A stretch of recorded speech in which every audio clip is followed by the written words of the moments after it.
en la estancia de la Unión, pero el que sabe es Aníbal Marano, que es ingeniero agrónomo, está en línea. Aníbal, ¿cómo te va? Carlos, Eduardo y Belén acá.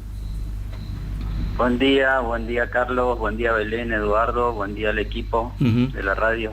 Hay varias cosas que queremos conversar con vos. Uno, esto que estamos viendo mucho, sobre todo hace un tiempo, yo diría un año, 2 años, o a lo mejor era silencioso, pero ahora se manifiesta, mucho arroz en el norte acá, de la provincia. ¿Por qué eso? ¿Cómo se dio ese proceso? Por supuesto, estimo que era de antes, como yo decía, porque sé que es así, pero ahora hay mucho ahí, ¿no? Y no había. ¿Podés contarnos ese proceso? Sí, y bueno, tal cual, fue una zona, estaba escuchando el tema de los chamamés que vienen de hace muchos años, que fue una zona productiva de la provincia que después se pausó la producción muchos años y hoy vuelve a tener auge más que nada de manos de empresas medianas y grandes que volvieron a retomar esa zona ahí en el norte y la producción. Yo creo que fue un poco de la mano de las nuevas tecnologías, del nivel cero, de tecnologías que hoy nos permiten volver a reactivar zonas que el mercado, por el tema costos, más que nada, fue dejando afuera, y hoy con nuevas tecnologías se pueden retomar zonas que en su momento los productores que fundaron, que habilitaron, que abrieron por primera vez esos terrenos, esos malezales, tuvieron que abandonar la producción. Aníbal, ahí vos dijiste algo fundamental. ¿Qué es el nivel cero? El nivel cero es el movimiento de suelo que hace que uno pueda nivelar el terreno, aprovechando ya las características que tiene esa zona del norte de la provincia, que son suelos bastante planos, digamos, entre comillas, y con poco movimiento de suelo uno puede hacer que el terreno quede a nivel cero, o sea, evitar un poco el tema taipas que tanto estuvieron nombrando. Exacto. Y hacer cuadros muy parejos para donde el manejo se simplifica mucho, el manejo del agua, más que nada, del riego, se simplifica mucho. Uno puede hacer justamente las empresas que caracterizan hoy ese desarrollo ahí en el norte, debido a la escasez de mano de obra y demás que por ahí sufrimos en el campo, digamos. Sí. Se pueden hacer grandes extensiones con menos personas, digamos. Y ahí hay otra cosa que tiene que ver con la tecnología.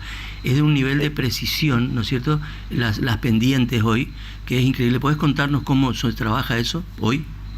Exacto, eso se hace un relevamiento. Hoy se usa un sistema que se llama RTK y para que la gente lo entienda es geoposicionamiento satelital, puramente satelital.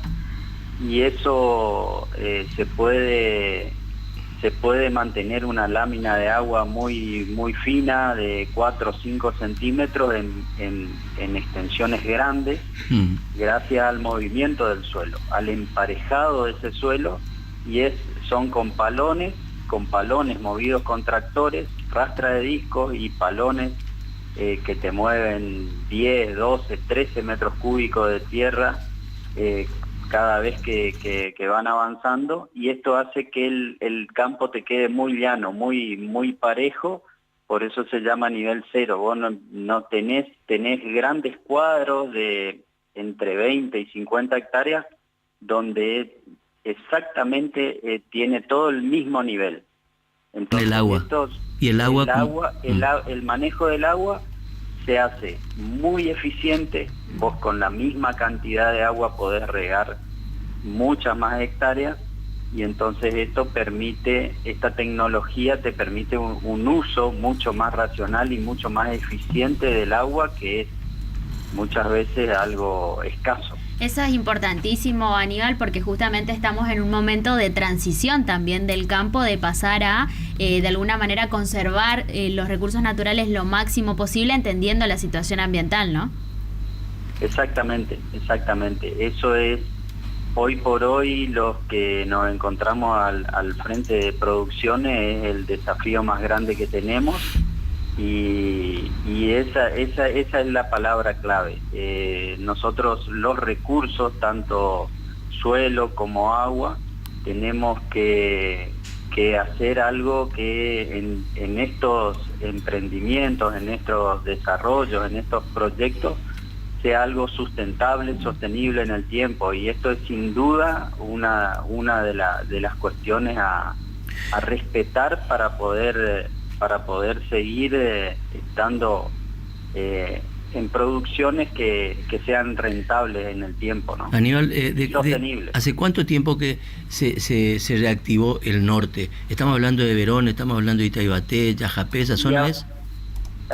Esa zona se volvió a reactivar después de varios años, porque también fue una zona pionera en la producción de arroz, que entraron productores de la zona de Brasil, y estuvo parada aproximadamente entre 30 y 40 años y se reactivó a partir del 2000, entre el 2005 y 2010 comenzó de vuelta la etapa productora que hoy tiene un desarrollo espectacular en el norte. ¿De cuántas hectáreas hablamos ahí? Y ahí estamos hablando a vuelo de pájaro, te diría que se están haciendo aproximadamente 40.000 hectáreas. Y hay proyectos para seguir agrandándose y seguir creciendo de por lo menos 15.000 hectáreas más. Hablamos de una producción exportable, ¿no? Totalmente. Uh-huh. Va de la mano, todos sabemos que el argentino no es un consumidor de arroz. Nosotros no somos, estamos rodeados de por ejemplo, nuestro principal importador de nuestra producción siempre fue Brasil. Hoy sigue siendo importante, pero ya no es tanto. Nosotros estamos consumiendo entre 5 y 7 kilos de arroz per cápita anualmente, donde Brasil consume 70, pero también esta nueva etapa, como te decía, de producción también nos presentaba el desafío de conseguir otros nichos, otros lugares donde exportar, ya que Brasil también fue creciendo en su producción y se va hacia una etapa donde se va a producir el consumo que tiene, o la mayoría de autoabastecerse. Entonces nosotros tenemos destinos como Chile, Perú, México, Turquía, la Unión Europea. O sea que esta guerra de aranceles es una oportunidad. Esto es una oportunidad, totalmente. Siempre en río revuelto, ganancia de pescadores, entonces siempre hay que buscarle. El productor arrocero generalmente le buscó la vuelta, es un productor aguerrido y muy eficiente, y me parece que nosotros tenemos que copiar un poquito lo que pasa, por ejemplo, en Uruguay con esa... Uruguay tiene desarrollado el tema exportaciones, tiene una política de exportaciones muy agresiva y muy buena. Uh-huh. Entonces nosotros tenemos que, al perder, entre comillas, Brasil, digamos, tenemos que desarrollar esta capacidad de buscar negocios afuera. Y eso lo estamos haciendo hace unos años, y me parece que el próximo paso a dar es ofrecer arroz de calidad. Hoy por hoy el productor correntino es netamente productor de cantidad de arroz, pero empezamos ya a transitar un camino de no solo proveer cantidad, sino irnos hacia la calidad del grano, que eso también te abre distintos nichos, distintos mercados mundialmente. Aníbal, vamos a hacer un repasito rapidito. ¿El arroz paga retenciones? El arroz paga retenciones, paga el 5% paga el arroz cáscara y el 10% el arroz elaborado. ¿Cuándo? Ahora se suspendieron para todas las economías regionales y bueno... Se suspendieron hasta el mes de junio, digamos. Teóricamente sí. Bueno, teóricamente ¿cuándo es el tiempo en el que usted tiene que vender? Y nosotros en realidad siempre decimos que el productor de arroz tiene que hacer un promedio anual de venta. Como saben, el arroz es una producción primavero-estival, o sea, estamos cosechando, ahora estamos terminando de cosechar, debe quedar en la provincia alrededor del 20% de arroz para levantar o menos. Y lo que hace el productor arrocero generalmente es tratar de no vender en pleno pico de cosecha, porque como todos sabemos que nos manejamos con oferta y demanda, donde hay mucha oferta el precio baja. Entonces el productor trata de vender lo menos posible ahora y para cubrir sus costos de cosecha, flete, secado... Bueno, pero eso me habilita a pensar en esto que dijo ayer el presidente de la Nación, y si ustedes piensan o no, que es una amenaza, digamos, que el campo tiene que liquidar su cosecha en esta ventana de oro que tiene el campo, que es abril, mayo, junio, porque pueden volver las retenciones, digamos, ¿no? El gobierno necesita dólares y sonó un poco amenaza, pero no sé qué le sonó a ustedes. Y en general nosotros como arroceros movemos muy poco la aguja para lo que el gobierno recauda, digamos, está más apuntado más que nada a los productores de soja. Ajá. Sin lugar a dudas,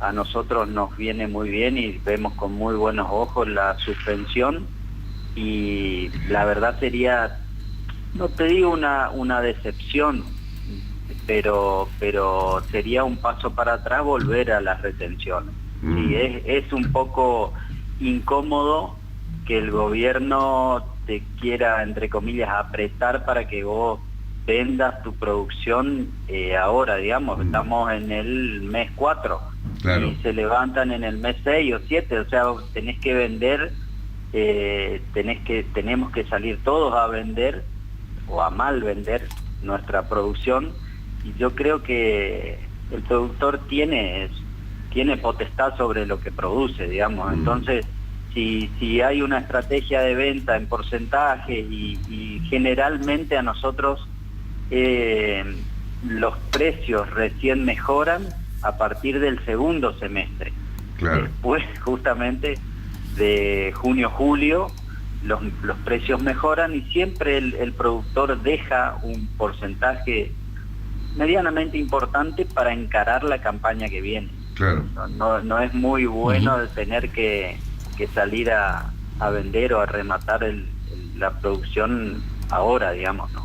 Aníbal, tratemos un tema para culminar la entrevista, que es, estamos viendo el uso de drones en las producciones, ¿no? El uso de drones, digamos, complementa en algunos casos y a veces se está dejando de lado el avión, ¿no es cierto?, para territorios más chicos, para terrenos más chicos. El tema es, ¿cómo estás viendo eso en la zona, en Corrientes específicamente? Sé que trabajas en otros lugares, en Chaco, en Formosa, pero ¿cómo es en Corrientes? Mira, nosotros realmente es una tecnología que es algo muy nuevo. Si bien lo venimos usando ya hace varios años, como aproximadamente entre 8 y 10 años nosotros comenzamos a usar drones, pero los drones que todos conocíamos, los drones chicos, los que se usan en eventos. ¿Por qué? Porque a nosotros, principalmente con empresas grandes, con mucha superficie, teníamos desarrollado este tipo de drones, los comunes que la gente conoce, para el monitoreo de riego principalmente. Claro. Monitoreo de riego, avance de riego, lotes completos, cuando completamos, cuando ya el canopeo del cultivo se cubría el suelo que uno no podía ver con imágenes, pasábamos a cámaras espectrales o de temperatura donde nos mostraba los lugares donde la lámina estaba muy baja, por problemas de riego. Es una agricultura de precisión, ¿no? Una agricultura de precisión. Esto se sigue utilizando, pero lo que nos está pasando de hace 3 años, 4 años o menos, nosotros es la segunda campaña que estamos trabajando con drones para aplicación de líquido y sólido. La verdad que es una tecnología que vino para quedarse. Claro. Imagínense ustedes, el arroz tiene aproximadamente 125 días de ciclo desde que nace hasta que se cosecha, y tiene 100 días de riego, o sea que claro, solamente el arranque 25 días hasta 3-4 hojas. El arroz es un cultivo donde uno puede entrar con una herramienta con suelo seco, piso seco, y después tenemos 100 días que el arroz está inundado. ¿Y también se usa para la aplicación de productos fitosanitarios? Totalmente. Hoy por hoy tenemos drones. Como vos decías, nosotros empezamos a trabajar con un dron el año pasado y hoy tenemos 4 drones. Pero son drones que tienen, para que se imaginen, tienen 3 metros de diámetro, digamos. No entran en una caja de una camioneta. Sin carga, pesan 50 kilos. Claro. No, realmente hoy por hoy nosotros podemos, y les pasa al productor mediano y al productor chico. Imagínate, Carlos, que uno teniendo 200 hectáreas de arroz y tener que llamar a un avión, que claro, muchas veces no es para aplicar las 200 hectáreas, tenés 50 hectáreas, claro, 40, 30, un repaso de algo. El dron es más versátil. El dron es más versátil. El dron es muchísimo más versátil. Es mucho mejor. Y resuelve ahí un problema de la pulverización, digamos, ¿no es cierto? Totalmente, que es clave, que está situado. Hace que la tecnología que tiene, lo podemos detallar después si le interesa, pero hace que uno pensaría, no, un dron te aplica poca superficie. No, hoy en la campaña nosotros hicimos esa campaña alrededor de 5.000 hectáreas de aplicaciones con dron. Es un número sumamente importante. Lo haces con gente propia que te capacita, y es una herramienta, hoy te diría, para el sector arrocero, clave, súper importante. Aníbal, te agradecemos mucho. Prometemos llamarte para hablar sobre esto que podemos poner un genérico, que es la digitalización de la agricultura, ¿no es cierto? Vamos hacia allí, y me parece que hay un montón de elementos que podríamos tener en cuenta, todo tipo de tractores, por ejemplo, ¿no? Drones, un montón de cosas están pasando allí y pasan en Corrientes, ¿no? No pasan lejos acá, ¿no? Exactamente, la agricultura de precisión vino para quedarse, y el arroz, que es el cultivo más importante en la provincia, no es ajeno a eso. Tenemos muchísima tecnología y cuando quieran, encantado para explayarnos un poco más en el tema. Gracias, Aníbal, un abrazo. Un abrazo, saludos a todos. Gracias. A Belén, Eduardo.